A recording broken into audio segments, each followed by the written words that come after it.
Jupiter. तो आज हम लोग इसको कैप्चर करने वाले हैं अपने छोटे टेलीस्कोप से। जैसे कि मैंने तुम्हें वादा किया था कि हमारे जब 200 सब्सक्राइबर पूरे हो जाएंगे तो मुझे छोटे टेलीस्कोप निकालना पड़ेगा, और मुझे वही करना पड़ रहा है तुम्हारी वजह से।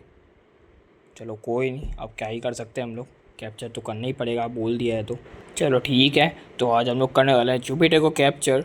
पर पहले उसके बारे में नॉलेज लेना ज़रूरी है, क्योंकि अगर नॉलेज ही नहीं है तो देख के क्या फ़ायदा। पहले नॉलेज लेते हैं, फिर उसके बाद और क्या ही करेंगे, एस्ट्रो फोटोग्राफी करेंगे और क्या ही। चलो शुरू करते हैं। ओके, तो पहले हम लेते हैं थोड़ी सी बेसिक नॉलेज जो कि तुम्हें पता ही होनी चाहिए अगर तुम जुपिटर को जानते हो तो ये हमारे सोलर सिस्टम का 5th प्लैनेट है। जी हाँ, और ये हमारे सोलर सिस्टम का सबसे बड़ा प्लैनेट है जो कि गैस जाइंट है।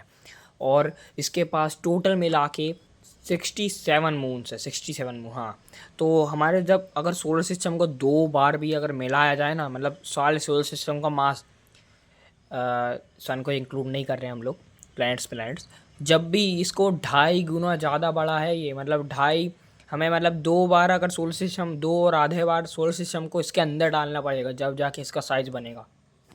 सोचो कितना मैसिव है ये। ओके, तो सोलर सिस्टम के 4 मून्स जिन्हें हम गैलीलियन मून्स कहते हैं, जिनका नाम है गैनीमेड, आइयो, यूरोपा, कैलिस्टो, जिन्हें गैलीलियो गैलीलियो ने 1610 में डिस्कवर किया था। और ये जो है हमारे सोलर सिस्टम के बिगेस्ट मून्स में से आते हैं, जिनमें से सबसे बड़ा है गैनीमेड, और हमारे सोलर सिस्टम का सबसे बड़ा मून गैनीमेड ही है। टाइटन से थोड़ा सा ही बड़ा है, इसलिए वो गैनीमेड सबसे पहला आ गया। और ये गैनीमेड हमारे प्लैनेट मर्क्यूरी से भी ज़्यादा बड़ा है। सोचो कितना ज़्यादा बड़ा है ये। और फिर बाकी मून्स आते हैं, आइयो, यूरोपा, कैलिस्टो वगैरह वगैरह।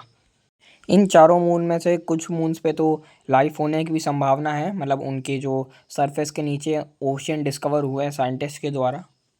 तो इसकी रेड स्पॉट की बात करते हैं, तो इसका रेड स्पॉट है, उसमें अगर हम हमारी धरती 3 बार फिट हो जाएगी, इतना ज़्यादा मैसिव है ये रेड स्पॉट। तो इसके ये जो इतना सुंदर इसलिए लगता है कि इसके क्लाउड बैंड्स के कारण इसके ऊपर तूफान चलते ही रहते हैं। तो इसमें कुछ गैसेस हैं, जैसे कि हो गई हीलियम और हाइड्रोजन वगैरह वगैरह, बहुत सारी गैसेस हैं। इसका जो कोर है वो मेटेलिक कोर है, मतलब जो कि ये लिक्विड स्टेज में है, जो कि मेटल मतलब वो नहीं है, मतलब सॉलिड, हाँ सॉलिड नहीं है, वो लिक्विड स्टेज में है।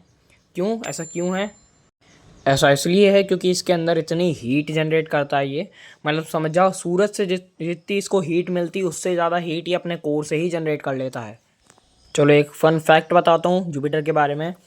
ये इतना तेज़ रोटेशन करता है, ये इतना तेज़ रोटेशन करता है कि आप समझ जाओ तुम लोग कि मतलब ये इलेक्ट्रिक जनरेट कर लेता है, इलेक्ट्रिसिटी, और उसी से इसकी मैग्नेटिक फील्ड चलती है, मैग्नेटिक फील्ड। हाँ, तो 67 मून्स तो हैं इसके बाद, ये तो मैंने बता ही दिया।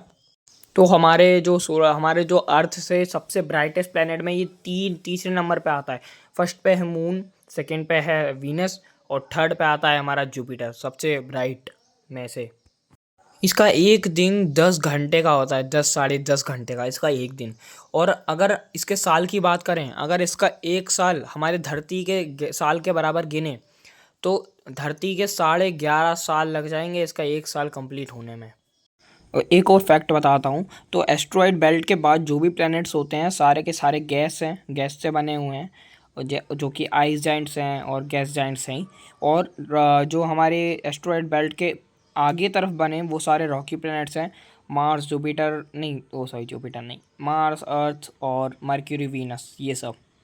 तो ये जुपिटर के पास भी अपनी खुद की रिंग है, पर वो इतनी ज़्यादा सुकड़ी पतली सी एकदम मरीली सी है, वो दिखती नहीं है हमें आँख से।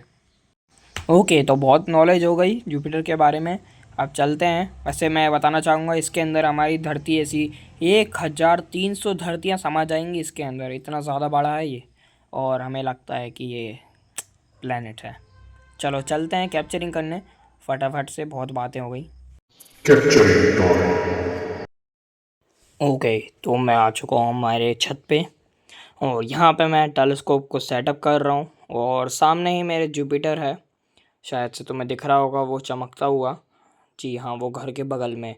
तो मैं अभी टेलीस्कोप को सेटअप कर रहा हूँ, उसके बाद हम लोग करेंगे इसकी कैप्चरिंग। तो फटाफट से सेटअप कर लेता हूँ मैं।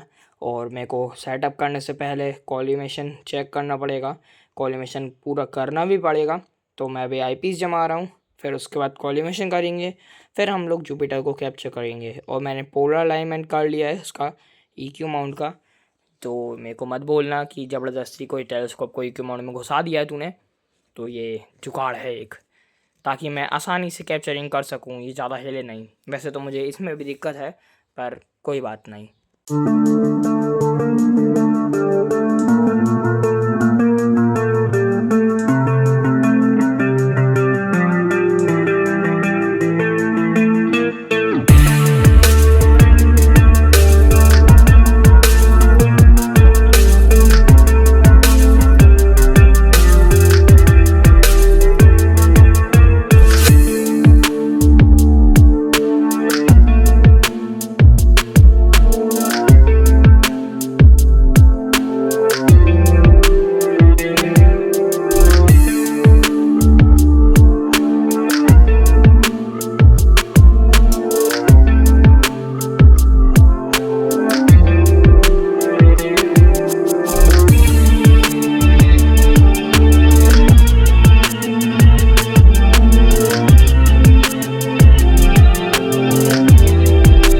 तो अभी तुम देख रहे हो जुपिटर को लाइव एकदम मैं अपने कैमरे से दिखा रहा हूँ। मैं प्रो मोड से स्क्रीन रिकॉर्डिंग कर रहा हूँ, क्योंकि मेरे प्रो मोड में वीडियो वाला ऑप्शन है नहीं, तो मेरे को बार बार रोक रोक के उसकी स्क्रीन रिकॉर्डिंग करनी पड़ रही है। उसी से हम लोग करेंगे हमारे रॉ डाटा को स्टैक। तो तुम जुपिटर को देखो और मैं उसे कैप्चर करता हूँ, फिर उसका निकालेंगे हम फाइनल रिजल्ट उसका। ओके, तो हमने कैप्चरिंग कर ली है। मैंने सारा रॉ डाटा इकट्ठा कर लिया है। टोटल 4000 फ्रेम का मैंने रॉ डाटा इकट्ठा कर लिया है। और जुपिटर धीरे धीरे राइस हो रहा है, पर हमने उसको पहले ही कैप्चर कर लिया, क्योंकि मुझे अभी टाइम था और अभी बज रहे हैं 12:30। तो अभी मेरे को जाना पड़ेगा नीचे, नहीं तो मुझे चिल्लाने लगेंगे। और ये देखो ओस जम गई पूरे लेंस के कवर पे, ड्यू शील्ड बोल सकते हो तुम लेंस की। तो फटाफट से सामान जमाते हैं और पैकअप करते हैं और उसको लेके जाते हैं नीचे सारा सामान, और फिर सोएंगे। फिर सुबह उठ के डाटा को स्टैक करेंगे। तो मैं इसको लेके जाता हूँ।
Chosen, I've been waiting here for you since the beginning.